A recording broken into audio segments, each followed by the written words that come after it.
Good evening, adventurers. In tonight's tale, we shall be venturing into the wilds of ERP. Not to worry, this story doesn't get graphic. However, one player finds love for their character in a specific NPC in the game, and they proceed to bully their way into a private character NPC interaction. When the DM relents, things get out of hand. Let's get into it. Tonight's tale is called Player Becomes Infatuated with My NPC, Demands I ERP with Her. I'll start by giving you all some context. I've always been interested in the storytelling aspects of RPGs. However, I haven't had the greatest of experiences when trying to get into traditional TTRPGs, like D&D. So, around 7 or 8 years ago, whilst I was still in high school, some friends that I met through World of Warcraft suggested that I could DM a sort of choose-your-own-adventure style session for them that was primarily focused on plot and roleplay. The actual mechanics were very simplistic and pretty much only there to settle the occasional dispute, since the purpose of the whole thing was a sort of collaborative writing adventure, where the main focus was to tell a story, with me acting as the story's narrator. To this day, I'm not sure whether they came up with the concept on their own, or if this style of play has an official name. They literally just called it a narrative RPG. I've never been much of a role player, but I am, I'd like to think, a passable writer, especially considering that English isn't my first language. So, in spite of my reluctance, I eventually agreed to create a narrative for their characters. A lot of the restrictions had to be enforced by the law and just general common sense. But I rarely had anyone going into business for themselves, since doing so would have been counterintuitive to everyone's enjoyment. There were ways to get your character killed if you really wanted to, sure, but I had no incentive to deliberately stifle anyone, nor did the players have any reason to go out of their way to pick fights that they couldn't win. Overall, it was a surprisingly fun time and gave me a chance to flex my creative muscles. I started putting more and more effort into the world, crafting stories and adventures my players could choose to partake in, with different outcomes depending on their actions or inactions. That is, until a player I'll just refer to as Jane came along. Jane started as a new and pretty active member of the World of Warcraft guild my friends and I were a part of. Since she and one of said friends, henceforth referred to as Loverboy, had apparently grown close and were all up in each other's DMs. Nothing wrong with that. At some point, he had even told her about our group's weekly online sessions and invited her to join. I was officially introduced to Jane via voice chat, and I gave her a rundown of the setting, the current campaign's progress, and the general guidelines for designing her character. She seemed pretty receptive to it all, and was eager to join in on the party's adventures, even going the extra mile by making her first character my world's equivalent of a healer, so that the party, who were a tight-knit band of former cutthroats, had an incentive to bring her along. It created an interesting dynamic, where Jane's sheltered character grew accustomed to the world at the same rate that she did, bringing some much-needed contrast to the party's composition. If I absolutely had to nitpick, I'd say that she liked playing the role of the damsel in distress a bit too often for my liking, but no one else seemed to mind, so I refrained from commenting on it at the time. Without going into too much detail, the setting was a blend between traditional fantasy, Egyptian mythology and Turkish folklore, where the party often had to leave the safety of the capital and venture into the untamed desert in search for long-forgotten tombs, treasure and the like. Following the party's decision to side with the guards during an uprising, they were invited to the palace, where they were to meet and be congratulated by the royal family themselves for playing a pivotal role in subduing the rebellion. Pleasantries were exchanged, and meaningless titles were granted before the party was sent off back to their base in the slums. If that sounds underwhelming, it's because that was the point.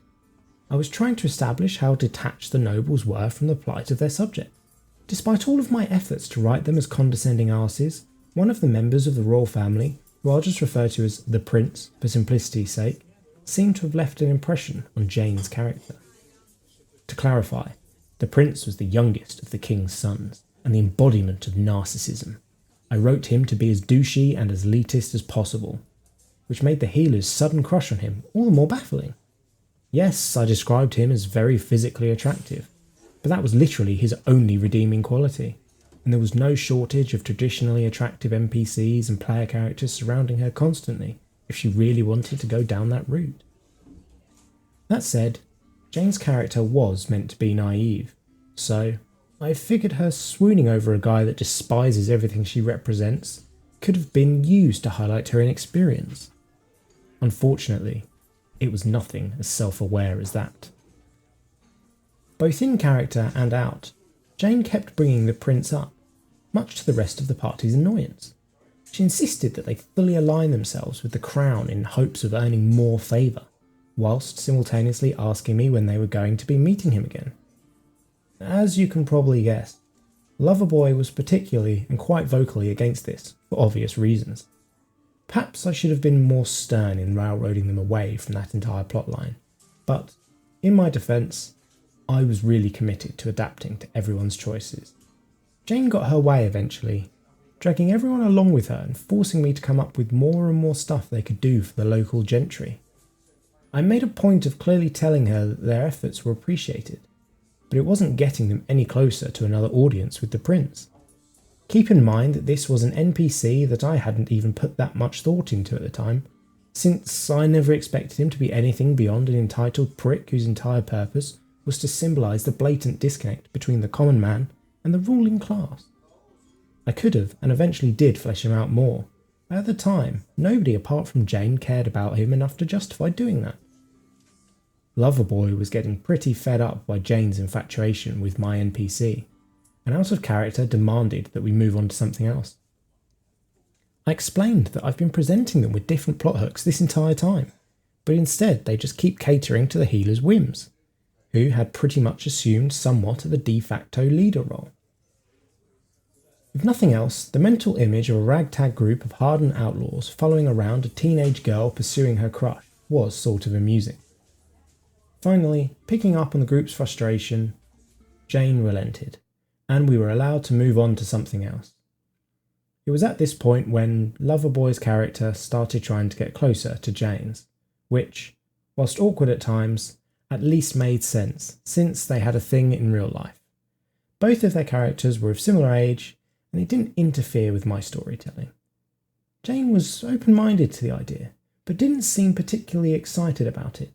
Her healer and his cutthroat continued with their in-character flirting throughout several campaigns, but their relationship never evolved past the occasional innuendo or remark. All was well until that fateful evening when I saw that Jane had messaged me several times on Skype. When I opened our conversation, I saw paragraph upon paragraph of her, I'm assuming in character since most of it was surrounded by quotation marks, proclaiming her love for the prince and straight up demanding to meet him again. It's been a long time, so I don't exactly remember what she said, but I distinctly remember her threatening to leave the friend group altogether if I didn't make it happen. She went on to guilt-trip me by saying that it would have been my fault if Loverboy, I kid you not, killed himself over her leaving without a word, since she was apparently helping him battle through some mental issues that none of us were aware of. I honestly had no idea how to react. I remember just sitting there, reading through her messages and trying to formulate some sort of adequate reply in my head. Eventually, I settled on the worst thing I probably could have done. I proposed to narrate a private, non-canon exchange between her healer and my NPC. Obviously, she agreed and was pretty enthusiastic about it, as though she hadn't just threatened my friend's mental health in order to get her way. I have no excuse for choosing to indulge her instead of immediately talking to Loverboy about the whole thing. I guess I was both worried about him and scared of our friend group disbanding. Fast forward to the day of my private session with Jane. The scene opened with the prince standing over a balcony, overlooking the royal gardens, and her character being invited into his quarters.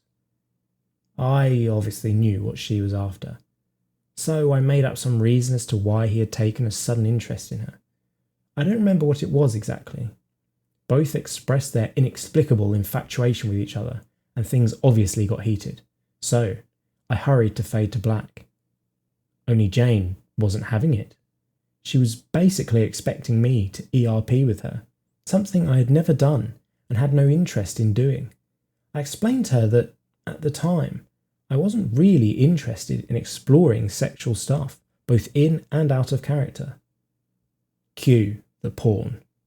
That's right, folks. Jane seemed to have thought that all I needed was some inspiration, and so, in her infinite wisdom, proceeded to start spamming me with pictures and gifs of explicit acts she wanted my character to do to hers.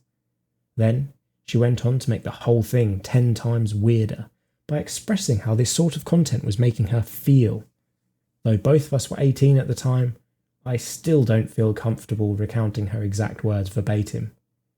Let's just say that she was making me increasingly uncomfortable, until she left me no choice but to tell her off, which she took about as well as you would expect. She left the group soon after and blocked all of us, including Loverboy, who took it hard, but he did get over it after confiding in the rest of us instead. I'm not sure what Jane has been up to since then. I had seen her mentioned in passing a few times before our WoW guild got disbanded for good, since most of us had moved on to other games. Apparently, she is currently married, so I genuinely wish her all the best, and hope that she has grown as a person since the above-mentioned incident. Only recently did myself and Loverboy reconnect, who you can thank for reminding me about Jane. And there we have it.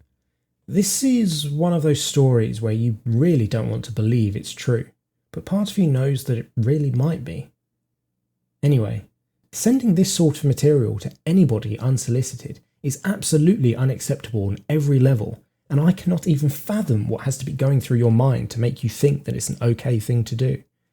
And on top of that, talking about somebody else's mental health, especially if it's something that they've shared in private, again, is entirely unacceptable and shows how little respect you actually have for that person. Let's just hope that, as the author suggested, Jane has grown a lot since then, and is aware of how damaging doing something like this to a person can be. Have you ever had a player in your games that has become too infatuated with an NPC? How did that display itself? And if you enjoyed the video, please consider liking and subscribing, it does help me a lot. Anyway, that's all I have for this evening. Good night.